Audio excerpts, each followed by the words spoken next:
बिस्मिल्लाहिर्रहमानिर्रहीम। अस्सलाम वालेकुम नाज़रीन इकराम, मैं हूं आपकी मेज़बान डॉक्टर मुक़द्दस मलिक, आपके अपने प्रोग्राम आपकी बात आपके साथ में।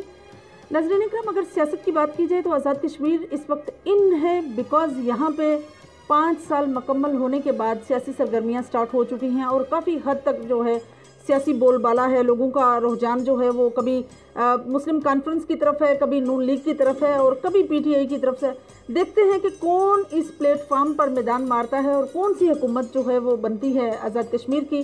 तो इसी पर डिस्कस करने के लिए आज हम मौजूद हैं पीर जमाल छपरा महल्ला मुगलपुरा में, और आपकी मुलाकात एक समाजी सियासी शख्सियत से करवाते हैं जो सऊदी अरब में मुकीम रहे हैं और सियासत का आगाज़ उन्होंने 5 से 6 साल पहले किया और आगाज़ नून लीग के प्लेटफार्म से किया, कर्नल वकार नूर साहब से। तो आइए उनसे डिस्कस करते हैं कि किस तरह से उन्होंने कर्नल वकार नूर साहब का साथ दिया और कैसे उनको छोड़ा और फिर मुस्लिम कॉन्फ्रेंस को ज्वाइन किया। इसी को डिस्कस करने के लिए हमारे साथ मौजूद हैं हाजी सगीर मुगल साहब। आपका तल्लुक़ हम ख्याल ग्रुप के साथ भी है। हम ख्याल ग्रुप के मकासद क्या हैं, उनका मंशूर क्या है, उनका वर्क क्या है और किस तरह से इलाके में वो काम करते हैं और इसमें कितने लोग शामिल हैं, ये डिस्कस करते हैं। अस्सलाम वालेकुम जी। हाजी साहब, कैसे मिजाज हैं आपके? जी अल्हम्दुलिल्लाह। सबसे पहला मेरा आपसे सवाल ये है कि चूँकि आप सऊदी अरब के बड़े नॉमिनेट बिजनेसमैन हैं, आपका कंस्ट्रक्शन के साथ आपका तल्लुक़ था, आप मुझे ये बताइए कि आपने जब सियासत ज्वाइन की तो आपका मंशूर क्या था? जी, इसको ख़ास मंशूर के लिहाज से तो नहीं था, लेकिन एक इलाका गांव के लिहाज से मैंने भी थोड़ा कदम रखा। उसमें यही था मंशूर के यार जो गरीब मस्कीन लोग हैं उनकी हेल्प होनी चाहिए। असल में ये असल पर्पस जो है, असल जो है हकीकत ये थी कि जो मैं सपोर्ट नहीं कर सकता हूँ या मेरा ये ग्रुप सपोर्ट नहीं कर सकता, तो उसको यानी अटैच करना या इसके साथ एक तल्लक बनाए रखना, ये था कि जो हम नहीं कर सकते वो गवर्नमेंट की तरफ से हम दिला सकें हकदार लोगों को, गरीब लोगों को। हमारा असल मंशूर जो है ना वो ये है। सही। उसके यानी सियासत में भी है लेकिन इतना ख़ास नहीं है। जो हमारी ये काम में है कि हमें कोई अच्छा काम करना चाहिए और हक सच में बात करनी चाहिए और उसका एक ये मंशूर होना चाहिए कि सामने वाला नाराज़ हो रहा है या राज़ी हो रहा है, ये बात नहीं है। उसमें देखना ये है कि हक की बात कर रहे हैं या नहीं कर रहे हैं कि नहीं कर। अच्छा, मुझे ये बताइए कि चूंकि आपने वकार नूर साहब की एक कंपेन की और बड़ी ज़बरदस्त कंपेन की, महंगी तरीन कंपेन की आपने, कंपेन के बाद जो प्रोमिसेस अवाम की तरफ से आए थे, अवाम के साथ आपकी कमिटमेंट थी, उन कमिटमेंट्स में से कितना काम जो है वो इनफरादी तौर पर हुआ है यहाँ? ये अल्हम्दुलिल्लाह काम तो काफ़ी हुए हैं, लेकिन मेरे लिहाज से जो मैंने काम किए थे या वादे किए थे लोगों से, उसमें कुछ ख़ास तो नहीं हुए, लेकिन अल्हम्दुलिल्लाह कि मैंने वादे पूरे किए। जो काम किसी को भी मैंने कहा कि लिए आपका ये काम हो जाएगा या ये हो जाएगा, तो मैंने वो पूरे किए। मतलब आपने अपनी जेब से पूरे किए हैं? जी अल्हम्दुलिल्लाह, माशाल्लाह, अल्लाह का शुक्र है। अल्लाह का शुक्र है। सही। तो सर, आपका नून लीग को छोड़कर मुस्लिम कॉन्फ्रेंस को ज्वाइन करने की वजह क्या है? ऑब्वियसली आपने आगाज़ मुस्लिम लीग नून से किया था, नवाज शरीफ ग्रुप से किया था, तो आपको कैसे आपने फिर मुस्लिम कॉन्फ्रेंस ज्वाइन किया? कोई ख़ास वजह ज़्यादा तो नहीं, लेकिन मुझे कुछ अच्छा नहीं लगा। ऐसे कुछ चंद बातें जो हैं मुझे अच्छी नहीं लगी, मेरे ज़मीर ने नहीं माना, तो मैंने उस पर स्टॉप करना ज़्यादा मुनासिब समझा। कि जो पहले मैं कुछ अर्सा कबल में बातें करता रहा हूँ कि कर्नल साहब से, उनके भाई साहब से, या मैं गांव वालों के जो सरकर्दा लोग थे उनसे बातें करता रहा हूँ कि यार ऐसे होना चाहिए, ऐसे होना चाहिए। सियासत में ठीक है, सियासत है, लेकिन सियासत में कुछ ना कुछ हकदार को हक मिलना चाहिए। ये ऑब्वियसली जो ज़्यादा डिजर्व करता है उसको आगे रखना। इस चीज़ का ज़्यादा इख्तलाफ मेरा बना है कि कर्नल साहब जो मेरी सोच थी उसके लिहाज से तो तकरीबन काम के लिहाज से तो बहुत आगे हैं, लेकिन जो मेरी सोच थी उसके लिहाज से थोड़ा बैकवर्ड हुआ है, निज़ाम हुआ है ऐसा। तो कुछ ऐसे भी है कि कर्नल साहब ने कुछ चंद लोगों की सियासत की है। जैसे हर आदमी जो है बाशऊर है और हर आदमी ये जानना चाहता है कि कौन है हमारा लीडर जो आने वाला है, या हम जिसको चुनने वाले हैं वो कौन सी काबिलियत है उसमें, या क्या कर रहा है, कैसे चल रहा है, वो मिलना चाहते हैं। हर एक आदमी मिलना चाहता है। बिल्कुल सही। अच्छा, मुझे ये बताइए कि आपके इलाके में, आपके विलेज लेवल पे आज़ाद कश्मीर में क्या अभी भी स्टिल जो है ये बरादरीज़म पर सियासत होती है? तकरीबन होती है। गाँव में ये है, बहुत ज़्यादा ये लेवल है कि बरादरीज़म के लिहाज से जी जी तो इसको तरजीह दी जाती है। लेकिन अल्हम्दुलिल्लाह कि हम जो हम ख्याल ग्रुप बना हुआ तो बहुत पहले से है, लेकिन उसमें कुछ चंद लोग थे जिनको इल्म था, तो उस लिहाज से हम चल रहे थे। असल में इस ग्रुप का काम तो ये था कि समाजी काम, समाजी वर्क, सियासी तो बहुत इतना ज़्यादा नहीं था हाई लेवल पे। हाँ, मेरे साथ जब हम मिले अपने मलिक ज़ैद हुसैन साहब को, तो वो थोड़ा सियासी लिहाज से भी थे, तो उस लिहाज से हमें भी थोड़ा चलना पड़ा। तो इसका रीज़न ये था कि हम गरीब की सपोर्ट करें और जो हकदार है, जो जिस चीज़ का जहाँ तक हकदार है उसको मिलनी चाहिए, ये रास्ते में नहीं रह जानी चाहिए। उस लिहाज से हमने थोड़ा खर्च किया था। तो उसके अलावा जो है ना, हमें सियासी इतनी ज़्यादा, खासकर मैं अपने लिए मैं ये कहूँगा कि मुझे इतनी ज़्यादा इंटरेस्ट नहीं थी सियासी लिहाज से, लेकिन जब सियासत में थोड़ा सा घुसा मैं 5-6 साल कबल, तो कुछ लोगों ने, कुछ यानी तंजिया लिहाज से दोस्तों ने मुझे ये साइड पे जो है ना जाना ज़्यादा मजबूरी बन गई। तो उसमें मैं चला अल्हम्दुलिल्लाह। लेकिन अच्छा है कि थोड़ा पहचान हो जाती है हर आदमी की कि जी जी कौन बिल्कुल, कहाँ क्या कर रहा है, हाँ, कहाँ बिल्कुल, क्या चाल चल रहा है, सही सही, थोड़ी सियासी चाल भी समझ में आ जाती है। बिल्कुल सही। तो उसमें कर्नल साहब ने हमारे जो मेरा छोड़ने का रीज़न जो है, उन्होंने ये मेरे पीर जमाल गाँव में कुछ चंद लोगों का, यानी कि कुछ चंद लोगों का उनका काम है कि उन्होंने जो कहना है मैं जाके कह रहा हूँ तो ठीक है हो जाएगा, लेकिन उन्होंने साइन करने हैं तो ठीक है वो होना है। कुछ चंद लोगों तक महदूद रख लिया है सर, यानी बात बरादरीज़म पर आ जाती थी, यानी बरादरीज़म समझ लें इसमें। जी जी, आप कि 5 साल मैंने साथ में गुजारे हैं, मैंने छोड़ा है अभी 3 महीने या 2.5 महीने से कुछ हुए, लेकिन उससे कबल मैं साथ में था और एक मुखलस कारकुन की हैसियत से साथ था। बिल्कुल सही। ये भी नहीं है कि किसी किस्म का नहीं ये नहीं किया तो वो हो जाएगा, वो नहीं किया ये हो जाएगा, ऐसी कोई बात नहीं थी। सही। सर, हम ख्याल जो ग्रुप है आपका, उसकी तरफ हम आते हैं, तो उसके जो मकासद हैं या मंशूर है, आपने कैसे आगाज़ किया, किसकी सोच पर आगाज़ किया, वो हमारे साथ और नाज़रीन के साथ शेयर करें।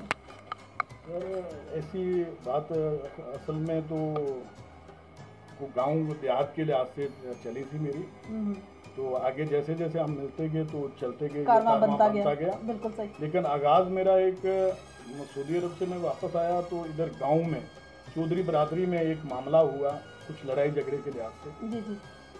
तो एक साइड पे जो समझ लें कि जो झगड़ा हुआ कोई इतना संगीन नहीं था, दूसरी साइड पे काफ़ी संगीन था और उसको थोड़ा ध्यान देने की ज़रूरत थी।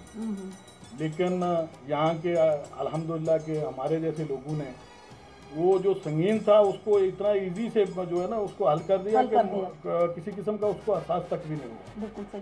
दूसरी साइड पे जो आम था उसमें तो इतना संगीन कर लिया कि वो बेचारा थोड़ा शरीफ आदमी था, तो बरादरी एक ही के थे, वो चौधरी बरादरी के लोग, लेकिन एक थोड़ा रिचेस्ट था, एक थोड़ा कॉमन पर्सन था, एक थोड़ा वो थोड़ा ये भी था। बात ये भी थी उस टाइम में, यानी कंपेन हो रही थी तकरीबन इलेक्शन से 1 साल 1.5 साल कबल की बात है, 2 साल। तो उसमें कुछ दबाव ये भी था कि आपने हमारे साथ चलना है तो ठीक है, नहीं है तो मुश्किलात आएंगी, ये वो ऐसी इशू भी था उसमें। लेकिन दबाव के लिहाज से ये था कि वो आदमी थोड़ा कमज़ोर था, वो 17 आदमी वाले थोड़े कमज़ोर थे, बात नहीं कर सकते थे, मेरे जैसे थे वो लोग भी। तो उसमें उन्होंने ये चालाकी की कि उसमें इशू डाल दिया सियासत का भी और बरादरीज़म का भी कि ये बाहर चलेगा तो कैसे चलेगा। उन्होंने कहा जी कि ऐसे करें कि ये लोग अगर पहुंच आए तो इनको अंदर बंद कर दें। उनको बंद कर दिया।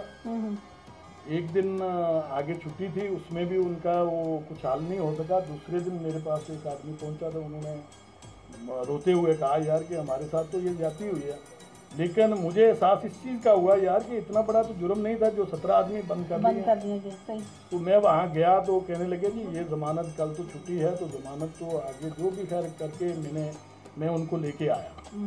एहसास इस चीज़ का हुआ कि समाजी लिहाज से तो हम जहाँ तक पहुँच सकते थे या मुतमईन थे, जहाँ भी पहुँचे अल्हम्दुलिल्लाह, अल्लाह का शुक्र है। जो थोड़ा किया बहुत किया, अल्हम्दुलिल्लाह अल्लाह का शुक्र है, उस पर हम मुतमईन हैं। लेकिन ये जो सियासी लिहाज से या थाना कचहरी के लिहाज से जहाँ हमारी अप्रोच नहीं थी, ये सियासत में आने का असल रीज़न ये भी हुआ कि हम उस आदमी की, खासकर मैं उसकी सपोर्ट नहीं कर सका। तो मैंने थोड़ा ध्यान दिया कि मुझे भी इसमें थोड़ा सा हाईलाइट होना चाहिए कि कम से कम किसी से बात करनी है, या किसी को हक दिलाना है तो उसमें दूसरे को करनी है तो ऑब्वियसली जो है ना थोड़ा सियासी टच जरूरी है, सियासी टच इसलिए मैंने किया। बाकी किसी किस्म का आज तक भी मैं उस लेवल पे उस लिहाज से मैं सियासी कोई सीरियस नहीं लेता हूँ। आज तक आपने हम ख्याल ग्रुप के मुताबिक कितने खानदानों को मुस्तफीद किया है? अल्हम्दुलिल्लाह कि हमने कभी तादाद तो नहीं की, ये मैं नहीं कहूँगा और नहीं कह सकता कि अल्लाह का शुक्र है कि मैं तकरीबन 20 साल से सऊदी अरब में मुकीम हूँ। तो जो मेरे पास गुंजाइश बनती थी, जो भी होता था, मैं सब लोगों के लिए, गरीब लोगों के लिए जो असल हकदार होता था वहाँ तक पहुँचता था। सबकी सपोर्ट तो मैं नहीं कर सकता हूँ, कहूँ कि मैं सबको सपोर्ट कर सकता हूँ, लेकिन कुछ ना कुछ सपोर्ट मैंने किया। तो उसमें एक दो लोग अटैच हुए, मलिक ज़ैद हुसैन साहब थे, ये अटैच हुए मेरे साथ। ये इस सियासत से कबल से भी अल्हम्दुलिल्लाह कि वो मेरे साथ अटैच थे कि एक भाई आ गया, यार मेरी बहन की या मेरी बेटी की शादी है तो मेरे पास तो कुछ भी नहीं है, तो मुझे कुछ सपोर्ट कर दो। तो हम बांट लेते थे आपस में बांट, मतलब इतना आप कर दें, इतना ये कर दें, इतना वो मलिक ज़ैद साहब ये कहते थे कि ठीक है यार 10,000 आप कर लें, मैं 20,000 कर लेता हूँ, या आप 15 कर लें, मैं 20 कर लेता हूँ। ये इस हिसाब से अल्हम्दुलिल्लाह उन पे अल्लाह का शुक्र है, मेरे पे भी अल्लाह का शुक्र है अल्हम्दुलिल्लाह कि ऐसी कोई बात नहीं है। लेकिन वो सबसे बढ़ चढ़ के वो हिस्सा लेते हैं। जो मेरी सबसे ज़्यादा तल्लक जो मलिक ज़ैद हुसैन से या गहरा तल्लक आज तक मेरा किसी से नहीं हुआ कि कोई गहरा दोस्त है, ये नॉर्मल दोस्त है, ऐसी बात कुछ भी नहीं कभी हुई। मेरे लिए सब बराबर हैं। लेकिन ज़्यादा गहरी दोस्ती जो मलिक ज़ैद हुसैन से मेरी हुई है वो असल में समाजी लिहाज से, इंसानियती लिहाज से कि इंसानी दर्द है, इंसानी दर्द उनके अंदर मौजूद है। कैंपेन के दौरानिया भी जो पीछे 5 साल गुजर गया ना, तो हम कहीं जाते थे घरों में, तो इस हवाले से मैं थोड़ा डिस्कस करना चाहूँगा कि इसका मेन रीज़न क्या है और मेन काम क्या है, और सब लोगों को मैं दावत देता हूँ। इसमें किसी किस्म का कोई कौमियत का नहीं है, कोई बरादरीज़म का हवाला नहीं है, किसी किस्म का कोई हवाला नहीं है, ये सब भाई भाई हैं। और इस ग्रुप के हवाले से सब मिलके ये ख़ास मैं अपील करता हूँ कि जो नादार लोग हैं, गरीब यतीम लोग हैं, उनकी हेल्प करनी है तो हमारे साथ मिलके चलें।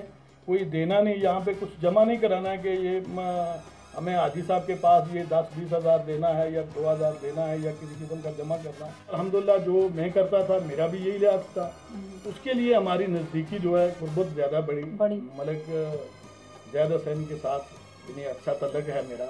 बल्कि अल्हम्दुलिल्लाह हम जो फैसले भी आज करते हैं मिलके करते हैं। बहुत अच्छी बात। जो उन्होंने मेरी जगह पे कर देना है तो अल्हम्दुलिल्लाह मैं कबूल करता हूँ, और जो मैंने करना उन्होंने भी कबूल करना। सही। अब थोड़ा सा सियासत की तरफ आते हैं हाजी साहब। तो मुझे ये बताइए कि अभी जो आपने शफीक जराल साहब की कंपेन आप कर रहे हैं, ऑब्वियसली आप जब उनके साथ शामिल हो गए आप कंपेन करेंगे, तो अभी आपके उनके साथ क्या मुतालबात हैं?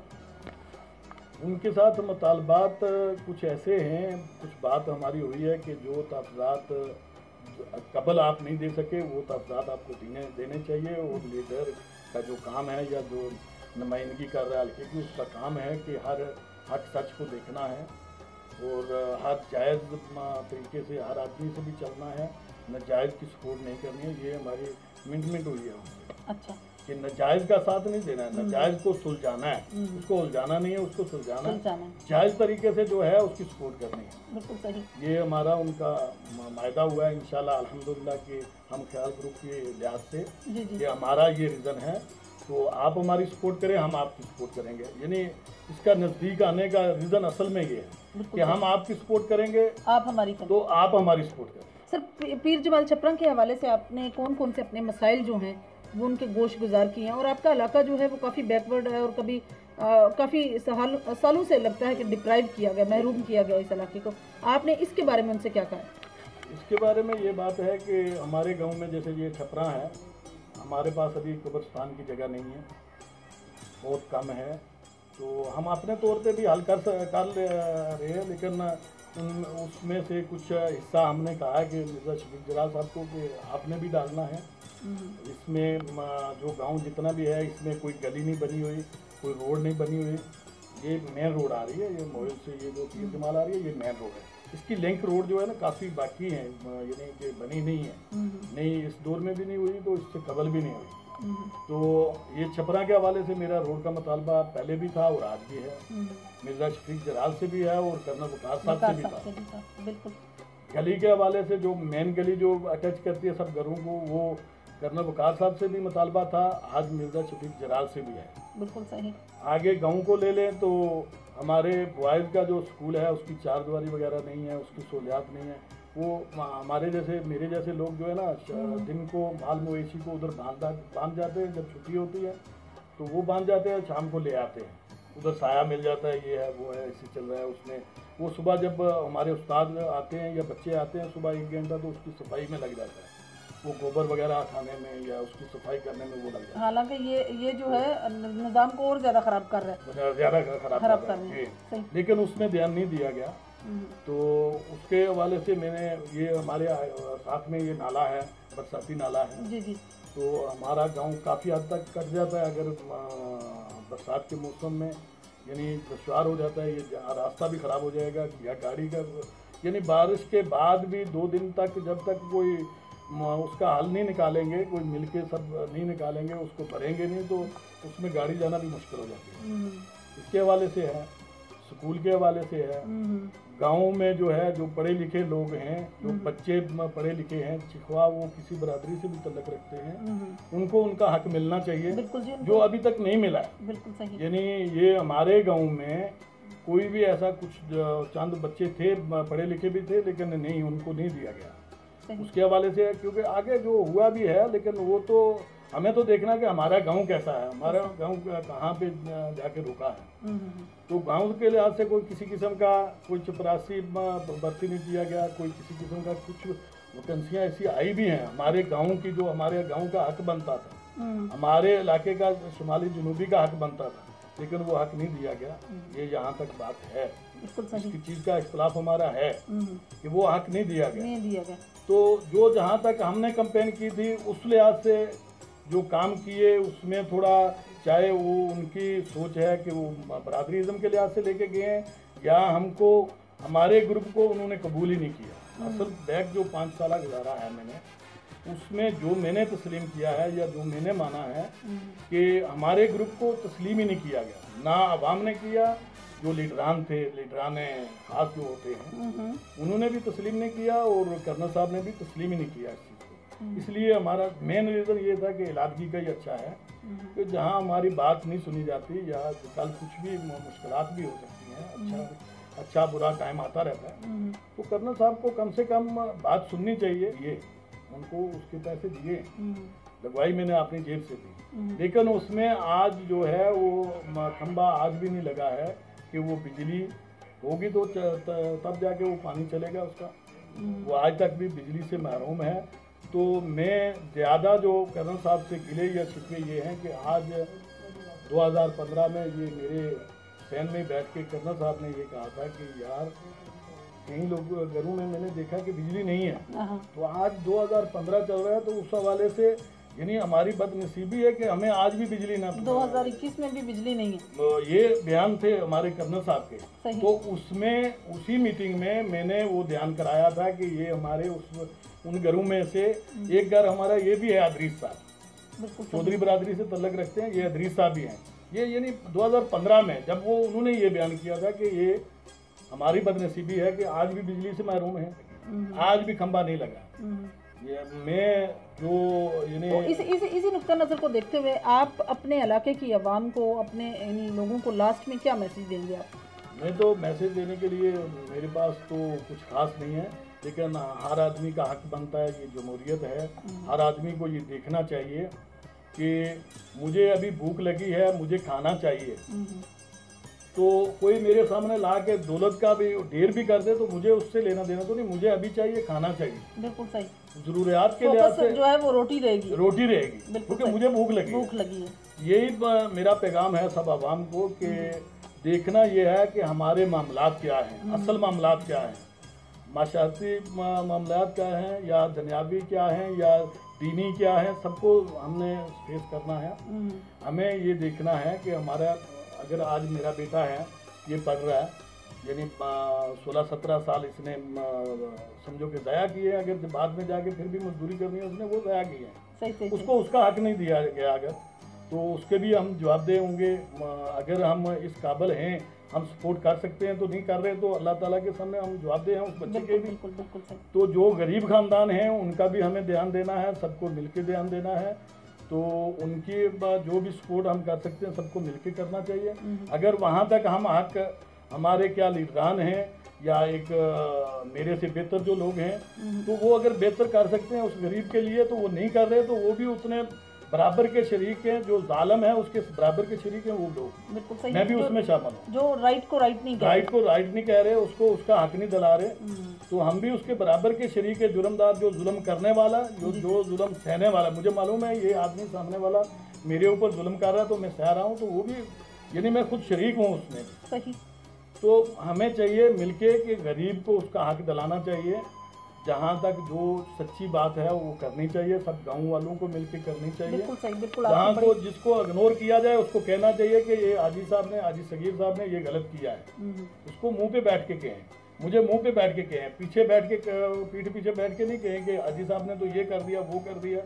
वो बात नहीं है। कम से कम ये अपना किरदार रखें कि सामने मुंह पे बैठ के बात कर। बहुत अच्छा मैसेज आपने दिया हाजी साहब। जी तो नाज़रीन, ये थी हाजी सगीर मुगल साहब की गुफ्तगू। और सबसे बड़ी तवज्जो दिलवाऊंगी मैं इस इलाके के मसाइल की तरफ, क्योंकि आज के तरक्की याफ्ता दौर में, और चूँकि हर जगह पे इलेक्ट्रिसिटी की सहूलियात भी मौजूद हैं, रोड भी मौजूद हैं, पानी की निकासी का सिस्टम है, यहाँ बरसात का नाला जो है वो बिल्कुल जिस तरह से हाजी साहब डिस्कस कर रहे थे कि वो हर साल जब भी बरसात आती है तो ऑब्वियसली पानी उसमें भर जाता है, तो फिर लोगों का यहाँ से वहाँ जाना जो है बिल्कुल दुश्वार हो जाता है। एक तो उस पर पुल की ज़रूरत है, स्कूल जो है उसके अपग्रेडेशन की ज़रूरत है, क्योंकि वहाँ की बिल्डिंग भी हस्ता हाल है, रोड इंतहाई हस्ता हाल है। इस इलाके में वाकई बहुत ज़्यादा तरक्याती और फाल काम करने की ज़रूरत है। इंशाल्लाह मेरी और आपकी मुलाकात होगी फिर किसी नए प्रोग्राम में। तब तक के लिए इजाज़त चाहती हूँ। अल्लाह हाफ़िज़।